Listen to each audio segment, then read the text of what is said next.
இந்த பக்கம் தெய்வத்தோட கருணை, இந்த பக்கம் பக்தர்களோட பக்தி. எப்ப பக்தி மேலோட்டமாறதோ அப்ப தன்னை வெளிப்படுத்தும். உன்னை நன்னா இருக்கா மாதிரி பண்றது யார் அப்படின்னா தெய்வம் தான். என்னென்ன வேணும்னா என்னென்ன தெய்வத்தை பூஜை பண்ணணும் அப்படின்னு சொல்லும் போது முழு முதற் கடவுளை விட்டுட்டு சுத்திர தெய்வங்களை ஒருத்தர் பூஜை பண்ணுவாளா? ரெண்டு பேருமே பக்தர்கள்ட்ட அவர்களுடைய கருணையை காண்பிச்சதுக்கு எல்லையே கிடையாது. பொதுவா தெய்வங்கள் சாட்சாத்காரமாறது அப்படிங்கிறதே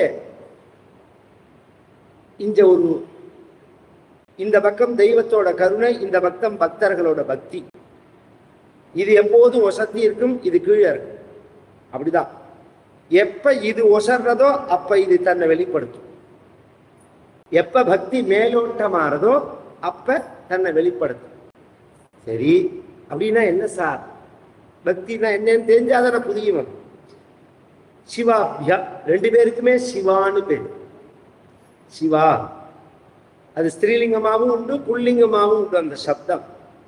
அதனால சிவாபியாம் அஸ்தோத திரிபுவன சிவாபியாம், அஸ்தோக திரிபுவன சிவாபியாம். மூன்று உலகத்துல உள்ள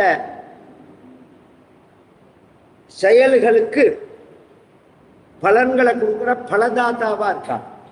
நாம பண்ற கர்மாவுக்கு பலதாதாவா இருக்கா. பொதுவா நாஸ்திகவாதிகள் உட்பட பதில் சொல்ல முடியாத ஒரு இடம் சொல்றேன். இந்த கர்மாங்கிற தியரியை ஒத்துக்காதவன் தான் நாஸ்திகவாதி. அவன் இந்து மதத்தை அவன் எதிர்ப்பான். பொதுவா இந்த கர்மாங்கிற தியரி ஒத்துக்க மாட்டேன்பான். அப்படி சொல்றவன் கூட இன்னி பரியந்தம் எனக்கு தெரிஞ்சு ஒரு ஆச்சரியமான விஷயம், தெய்வம் இல்லை கோவில் இல்லை இப்படிலாம் சொல்றவன் கூட நாம செய்யற நல்ல காரியத்தை செய்யாதேன்னு சொல்றது கிடையாது. ஒரு ஏழைகளுக்கு உதவி பண்றதையோ, சாப்பாடு போடுறதையோ, கல்யாணம் பண்ணி வைக்கிறதையோ, வைத்தியத்துக்கு உதவி பண்றதையோ, குழந்தைகளை படிக்க வைக்கிறதையோ இதெல்லாம் யாருமே பண்ணாதேன்னு சொல்றது இல்லை. எல்லாருமே பண்றான். இன்னும் சொல்ல போனா அதை பண்ணு, நீ பண்ணினா அதை செஞ்சா என்ன புண்ணியம் தான் அவனுக்கு கிடையாது. எந்த வார்த்தையை உபயோகப்படுத்துவான்? நீ நன்னா இருக்க. கவனிச்சு கேளு. உதவி பண்றது தர்மம், அத உதவின்னு அவன் சொல்றான். அங்க உதவிங்கிற பேர்ல அதை பண்றதில்லை. அது கர்மா. நன்னா இருக்கிறது பலன். இந்த ரெண்டையும் கனெக்ட் பண்றது யாருன்னு தான் கேள்வி. என்று நீ அதை செஞ்சா உன்னை நன்னா இருக்கா மாதிரி பண்றவா யாரு? பேங்க்ல போய் நீ பணத்தை போட்டா அது அப்படியே குட்டி போட்டுருமா என்ன? அதை எழுதுறதுக்கு ஒரு மேனேஜர் வேணுமோ நாங்க.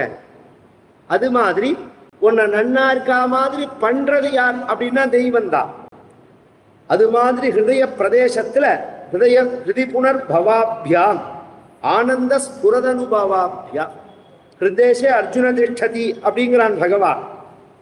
நான் எங்க இருக்கேன் அப்படின்னு சொன்னா ஹிருதய பிரதேசத்துல இருக்கேன் அப்படிங்கிறான். அந்த ஹிருதய பிரதேசத்துல நமக்கு அனுகிரகம் பண்ணக்கூடிய தெய்வங்களாக விளங்குற அந்த உமாமகேஸ்வரர்களை முழு முதற் கடவுள விட்டுட்டு சுத்திர தெய்வங்களை ஒருத்தர் பூஜை பண்ணுவாளா? நான் கேட்கல, ஆதிசங்கரர் கேட்கிறார். சஹஸ்ரம் வர்த்தந்தே ஜகதி விபுதாக க்ஷுத்ரபலதாக நமன்யே ஸ்வப்னேவா ததனுமசரணம் தத்கிருத பலம் ஹரி பிரம்மாதீனாமபி நிகடபாஜாம் அசுலபம் சிரம் யாச்சே சம்போ சிவதவ பதாம்போஜ பஜனம் சஹஸ்ரம் வர்த்தந்தே. 1000 தெய்வம் இருக்கு. அதுல ஒன்றும் ஆட்சேபனையே கிடையாது. உங்களுக்கு என்னென்ன வேணுமோ அதுக்கெல்லாம் தெய்வம் இருக்கு. இந்து மதத்துல எல்லாத்துக்கும் தெய்வம் இருக்கு. ரூபாபிகாமோ கந்தர்வா ஸ்திரீ காமோப்சர ஊர்வசி இந்திரம் இந்திரிய காமஸ்து. இந்திரியங்கள் புஷ்டியா இருக்கணும்னா இந்திரனை பூஜை பண்ணணும். நல்ல கல்யாணம் ஆகணும், நல்ல அழகான மனைவி வரணும்னா கந்தர்வராஜனை பூஜை பண்ணணும். கவனிச்சு கேட்கணும். அழகான மனைவி வரணும்னா, நல்ல மனைவி வரணும்னா அம்பாளை பூஜை பண்ணணும்.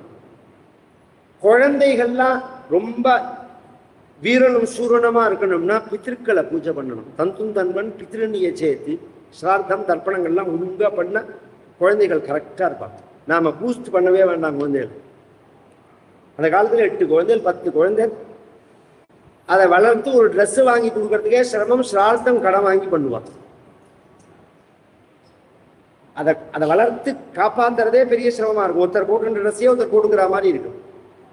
ஆனால் அந்த குழந்தைகள்லாம் அப்படி வீரனு சூழனமாக 40 வயசு ஆனோடனே அவ தனித்தனியாக பெரிய லெவலில் வந்துடுவா.